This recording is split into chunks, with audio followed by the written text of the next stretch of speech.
ഭാരതാംബയുടെ ചിത്രം കണ്ടു വിരണ്ട പ്രസാദ് മന്ത്രിക്കൊപ്പമാണ് കേട്ടോ പോങ്ങൻ. ഒരു നിലയിലും പ്രസ്തുത പുങ്കവനെ പഴിക്കാൻ ആർക്കും അവകാശമില്ല എന്ന് പറയുന്ന ഒരു ധാരണയും വിശ്വാസവും അല്ലെങ്കിൽ അങ്ങനെ ഒരു അഭിപ്രായം തന്നെ പോങ്ങനുണ്ട്. അങ്ങനെ അഭിപ്രായപ്പെടുന്നതിന്റെ കാരണവും തീർച്ചയായിട്ടും പോങ്ങൻ പറയാം. പക്ഷെ അതിനു മുന്നേ പതിവായി മുടങ്ങിക്കിടക്കുന്ന ശകലം ഉപചാര വചനാലാപനാചരണം മടക്കി കൊണ്ടുവരേണ്ടതിന്റെ ആവശ്യകതയുണ്ട് എന്ന് പറയുന്ന ഒരു തോന്നൽ ശക്തമായതുകൊണ്ട് പോങ്ങൻ അതിലേക്ക് കടക്കുന്നു.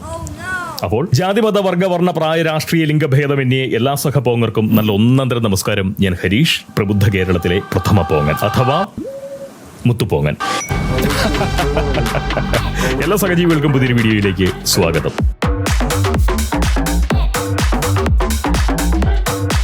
എന്റെ മനസ്സിലാക്കലിൽ കുരിശ് കണ്ട് ഏത് നിലയിൽ വിരളാനുള്ള അവകാശവും കുപ്രസിദ്ധനായിട്ടുള്ള നമ്മുടെ ചെകുത്താനുണ്ട്. സാക്ഷാൽ ചെകുത്താന്റെ കാര്യമാണ് പറഞ്ഞത്, അസൽ ചെകുത്താന്റെ. ആ ചെകുത്താനുണ്ട് കുരിശ് കണ്ട് വിരളാനുള്ള എല്ലാ അവകാശവും. കണ്ണിൽ കൊണ്ടിട്ടും ചെകുത്താൻ വിരളുന്നില്ല എങ്കിൽ അത് കുരിശിന് കുറവാകുന്ന സംഗതിയുമാണ്, അല്ലേ? തന്റെ മുന്നിൽ വിരളാത്ത ഒരു ചെകുത്താൻ ക്ഷീണമല്ലാതെ മറ്റെന്താണ് കുരിശിന് നൽകുന്നത്? കണ്ടിട്ട് വിരളാതെ പോയി കഴിഞ്ഞാൽ കുരിശിന് കുറവാത്.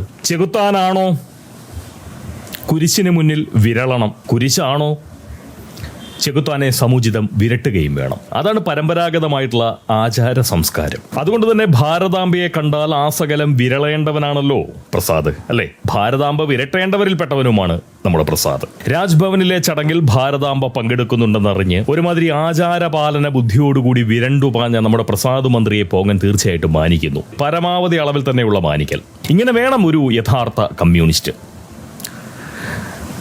പാതിരാവിൽ മാതൃനിന്ന നടത്തുന്ന പ്രകൃതി വിരുദ്ധർ പകൽ വെളിച്ചത്തിൽ അമ്മയ്ക്ക് മുന്നിൽ എത്തില്ല എന്നല്ല, എത്തിക്കില്ല. അതാണ് പ്രകൃതി നിയമം. എന്തായാലും പ്രസാദ് മന്ത്രി ഭാരതാംബയെ നിന്ദിക്കുകയല്ല ചെയ്തത്. അങ്ങനെ ഒരു അഭിപ്രായം തീർച്ചയായിട്ടും പോങ്ങനുണ്ട്, അല്ലെങ്കിൽ അങ്ങനെ ഒരു വിശ്വാസം പോങ്ങനുണ്ട്. സത്യത്തിൽ അത്രത്തോളം പ്രകടമായ നിലയിൽ ഭാരതാംബയെ വന്ദിക്കേണ്ടതായിട്ടുള്ള കാലത്തിലൂടെയാണ് നമ്മുടെ നാട് കടന്നു പോകുന്നത് എന്ന് തൻ്റെ ബഹിഷ്കരണ പ്രവർത്തനത്തിലൂടെ തീർച്ചയായിട്ടും അദ്ദേഹം പ്രഖ്യാപിക്കുക മാത്രമാണ് ചെയ്തത്.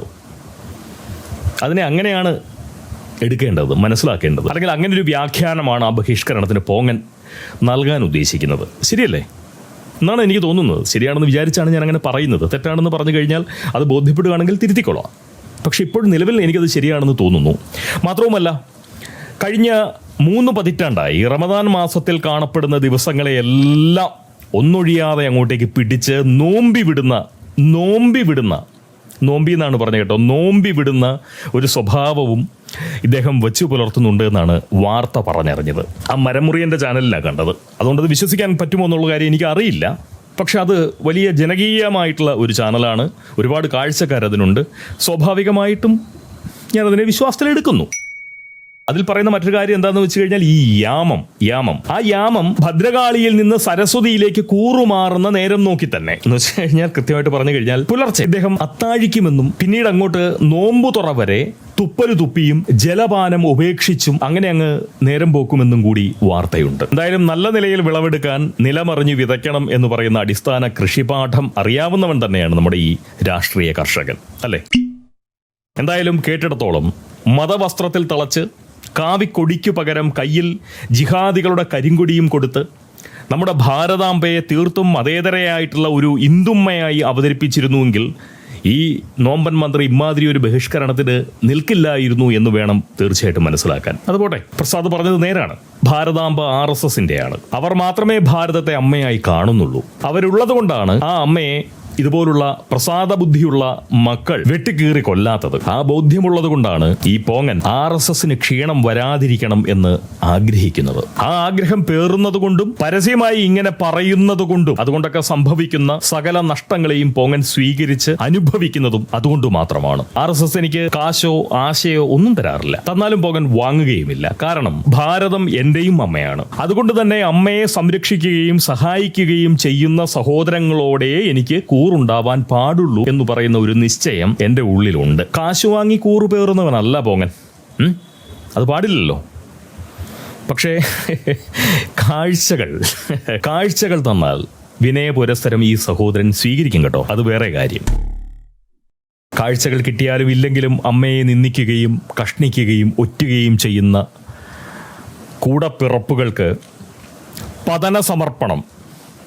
പതന സമർപ്പണം നടത്താൻ വേണ്ടുന്നതായിട്ടുള്ള പരിശ്രമങ്ങൾ ഒരു നാവാടി എന്ന നിലയിൽ ആകാവുന്നത്ര ആത്മാർത്ഥമായി പോങ്ങനങ്ങ് നടത്തും. അത് കാര്യം വേറെ. ഇനി ഒരു ഒറ്റ സംഗതി കൂടി പ്രസാദ് മന്ത്രിയോട് പറഞ്ഞിട്ട് പോങ്ങൻ നാവടക്കാം. ഭാരതാംബ സംഘികളുടേതാണ് എന്ന് പറഞ്ഞുകൊണ്ട് താങ്കൾ പരിസ്ഥിതി പരിപാടി ബഹിഷ്കരിക്കുന്നു. പരിസ്ഥിതി എന്നൊക്കെ പറയുന്നത് താങ്കളെ പോലുള്ള ആളുകൾക്ക് സ്വന്തം പരിതസ്ഥിതി മെച്ചപ്പെടുത്താനുള്ള ഒരു ഉപാധിയാണ് എന്നുള്ളത് സത്യം. അതുകൊണ്ട് താങ്കളെ പോലുള്ളവർ ഈ പരിസ്ഥിതി കാര്യങ്ങളിൽ ഇതുപോലുള്ള പരിപാടികളിൽ പങ്കെടുക്കാതിരിക്കുന്നത് തന്നെയാണ് നമ്മുടെ പരിസ്ഥിതിക്കും നല്ലത്. എന്തായാലും അതിനുള്ള അവകാശം, അങ്ങനെ ബഹിഷ്കരിക്കാൻ, ആ പരിപാടിയിൽ നിന്ന് വിട്ടു നിൽക്കാനുള്ള എല്ലാ അവകാശവും താങ്കൾക്കുണ്ട്. എന്നാൽ ഇതേ ന്യായം വെച്ചുകൊണ്ടാണ് എങ്കിൽ സ്വന്തം പേരും താങ്കൾ ഉപേക്ഷിച്ചേ മതിയാവൂ പ്രസാദേ. ഭാരതാംബ സംഘികളുടേതാണെങ്കിൽ, RSSകാരുടേതാണെങ്കിൽ ഈ പ്രസാദം അത് ഉഗ്രസംഘികളുടെ ഒരുതരം അടയാളമാണ്. ഈ ബ്രാഹ്മണിക്കൽ ഹെജിമണിയിൽ ചാലിച്ച് നെറ്റിയിൽ തൊട്ട സവർണാധിപത്യ കാലത്തിന്റെ തൊടുകുറിയാണ്, ആ തൊടുകുറി അടയാളമാണ് പ്രസാദം. അതുകൊണ്ട് താങ്കൾ എത്രയും വേഗം സ്വന്തം പേരിൽ നിന്ന് ആ പ്രസാദം തുടച്ചു കളഞ്ഞ് ശുദ്ധ മതേതരനാവുന്നതാണ് ബുദ്ധി. പ്രസാദത്തിന്റെ ഏറെക്കുറെ വിപരീതമെന്ന് ആരോപിക്കാവുന്ന ഒന്നാണല്ലോ ഈ അമേദ്യം. നേർവിപരീതമല്ല, പക്ഷേ തീർച്ചയായിട്ടും അങ്ങനെ ആരോപിക്കുന്നതിൽ വലിയ പിശകൊന്നുമില്ല. ആരോപിക്കാം എന്ന് കരുതി അമേദ്യ പ്രസാദിന് പകരം അമേദ്യ എന്ന് പേരു പരിഷ്കരിച്ച് സുഡുമാർക്ക് മതേതരത്വം വെളിവാക്കാൻ താങ്കൾ ഒട്ടും തന്നെ ശ്രമിക്കരുത്. അതൊരു അഭ്യർത്ഥനയാണ്. സത്യത്തിൽ സുമേദ്യ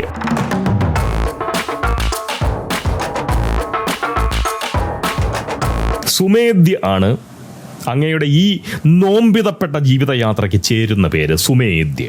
ഈ സുഡാമേദ്യം എന്നതിൻ്റെ സുന്ദര നാമരൂപം സുമേദ്യ, അല്ലെങ്കിൽ ഒരു നാമക്കണ്ടി സുമേദ്യ. ആഹാ, എന്താ ശേല്. രാഷ്ട്രീയ കർഷക മന്ത്രിയും സഖാവുമായിട്ടുള്ള ശ്രീ പി സുമേദ്യ. മതേതരത്വം നാറുന്ന നാമം. അതാണ് പ്രസാദേ സുമേദ്യ. ചില കാര്യങ്ങൾ കൂടി പോങ്ങൻ കൃഷിമന്ത്രിയോടൊന്ന് ചോദിച്ചോട്ടെ. ഈ കഞ്ചാവ് കർഷകനോട് നാട്ടിൽ കേരകൃഷി മുരടിക്കുന്നതിനെ പറ്റി ചോദിക്കുന്നത് പോലൊരു അബദ്ധമാണ് രാഷ്ട്രീയ കർഷകരോട് പച്ചക്കറി കൃഷിയെ പറ്റി ചോദിക്കുന്നതെന്ന കാര്യം തീർച്ചയായിട്ടും പോകാൻ അറിയാം. എങ്കിലും സഹജമായിട്ടുള്ള കൗതുക ബുദ്ധി കൊണ്ട് ഒന്ന് ചോദിച്ചു പോവുകയാണ്. അതായത് ഒന്നാമത്തെ ചോദ്യം ഇതാണ്: തമിഴ്നാട്ടിൽ നിന്ന് ദിവസവും കേരളത്തിലേക്ക് പച്ചക്കറിയുമായി വരുന്ന ലോറികളുടെ എണ്ണത്തിൽ ഒരക്കത്തിൻ്റെ എങ്കിലും കുറവ് വരുത്താൻ താങ്കൾക്ക് സാധിച്ചിട്ടുണ്ടോ? ഒരുപാട് ലോറികൾ ദിവസവും നമ്മുടെ നാട്ടിലേക്ക് പച്ചക്കറികളുമായി തമിഴ്നാട്ടിൽ നിന്ന് വരുന്നുണ്ടല്ലോ. അതിൽ ഒരു ലോറിയുടെ എണ്ണത്തിലെങ്കിലും കുറവ് വരുത്താൻ താങ്കൾക്ക് സാധിച്ചോ? ഇല്ലെങ്കിൽ എന്തുകൊണ്ട്?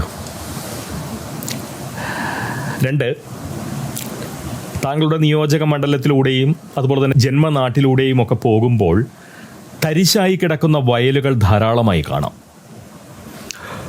എന്തുകൊണ്ടാണ് പാടശേഖരങ്ങളിൽ കൃഷി ഇറക്കാത്തത്? എന്തു പരിഹാരമാണ് താങ്കൾക്ക് അതിൽ നിർദ്ദേശിക്കാനുള്ളത് ഒരു മന്ത്രി എന്ന നിലയിൽ? എന്തെങ്കിലും ഉണ്ടോ? ഇനി 3, മണ്ണിട്ട് വയലുകൾ നികത്തപ്പെടുന്നത് താങ്കളുടെ ശ്രദ്ധയിൽ എപ്പോഴെങ്കിലും പെട്ടിട്ടുണ്ടോ? എപ്പോഴെങ്കിലും നമ്മുടെ നാട്ടിൽ വയലുകളിൽ മണ്ണ് ഇട്ട് നികത്തുന്ന വയലുകൾ താങ്കൾ കണ്ടിട്ടുണ്ടോ ഈ മന്ത്രിയാത്രകളിൽ എപ്പോഴെങ്കിലും? ഉണ്ടെങ്കിൽ അതിന് പരിഹാരം എന്തെങ്കിലും ഉണ്ടോ അങ്ങയുടെ കയ്യിൽ? ഇനി 4ാമത്തെ ഒരു ചോദ്യം: അവരവരുടെ നിയോജക മണ്ഡലത്തിലുള്ള കുട്ടികളുടെ പിറന്നാൾ വിളവെടുപ്പ് പ്രമാണിച്ച് ഈ സമ്പന്ന ഭവനങ്ങളിലേക്ക് രാഷ്ട്രീയ കർഷകർ കേക്ക് കൊയ്ത്തിനായി ഇറങ്ങുന്നതിനെ പറ്റി താങ്കളുടെ അഭിപ്രായം എന്താണ്? താങ്കൾ അങ്ങനെ പോവാറുണ്ടോ എന്ന് ചോദിക്കുന്നില്ല. ജനപ്രതിനിധികളായിട്ടുള്ള ആളുകൾ തങ്ങളുടെ നിയോജക മണ്ഡലത്തിലെ ഇത്തരം സമ്പന്ന ഭവനങ്ങളിലേക്ക് ഇതുമാതിരി ഉദ്ദേശത്തോടു ഈ കേക്ക് കൊയ്ത്തുമൊക്കെ ഉദ്ദേശിച്ചുകൊണ്ട് അങ്ങനെ ഇറങ്ങാറുണ്ട്.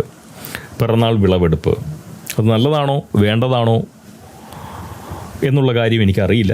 സന്ദർഭവശാൽ ചോദിച്ചു എന്ന് മാത്രം. അത് ഒരു രാഷ്ട്രീയ കർഷകൻ എന്ന നിലയിൽ സ്വാഭാവികമായിട്ടും ആ കേക്ക് കൊയ്ത്തിനെ പറ്റി ആലോചിച്ചപ്പോൾ ഓർമ്മ വന്നപ്പോൾ ചോദിച്ചു എന്ന് മാത്രമേ ഉള്ളൂ. താങ്കളെ ഞാൻ അങ്ങനെ പോകുന്നവരുടെ ഗണത്തിൽപ്പെടുത്തിയിട്ടില്ല. ഉണ്ടോന്ന് സംശയം ചോദിച്ചു എന്ന് മാത്രം. 5ാമത്തെ ചോദ്യം: ഇനി നമ്മുടെ ഈ കേരളത്തിലെ ഭാരതാംബയുടെ കാര്യം വിട്ടേക്ക്, കേരളത്തിലെ കർഷകരുടെ കാർഷിക താല്പര്യം വർദ്ധിപ്പിക്കാനും അതുപോലെ തന്നെ കൃഷി സാഹചര്യം മെച്ചപ്പെടുത്താനും ആദായകരമായിട്ടുള്ള ഒരു അധ്വാനമായി നമ്മുടെ കൃഷിയെ മാറ്റാനും വേണ്ടുന്ന എന്തെങ്കിലും പരിശ്രമങ്ങൾ മന്ത്രിപ്പണിയെടുത്ത് ശമ്പളം വാങ്ങിയ ഇത്രയും മാസങ്ങൾ കൊണ്ട് താങ്കൾ നടത്തിയിട്ടുണ്ടോ? കുറേ കാലമായി, കുറേ മാസങ്ങളായല്ലോ താങ്കൾ മന്ത്രിപ്പണിയെടുത്ത് ശമ്പളം വാങ്ങുന്നു.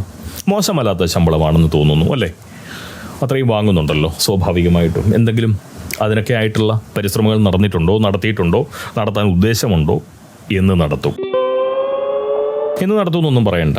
ഇനിയിപ്പോൾ അധിക കാലവുമില്ല. മന്ത്രിപ്പണി കഴിഞ്ഞതിന് ശേഷം നമ്മുടെ പഴയ മന്ത്രി സുനിൽകുമാർ പാടത്തേക്ക് ഇറങ്ങിയതെന്നാണ് പറഞ്ഞു. ഇനി അങ്ങേക്ക് ഒരുപാട് സമയം കിട്ടും.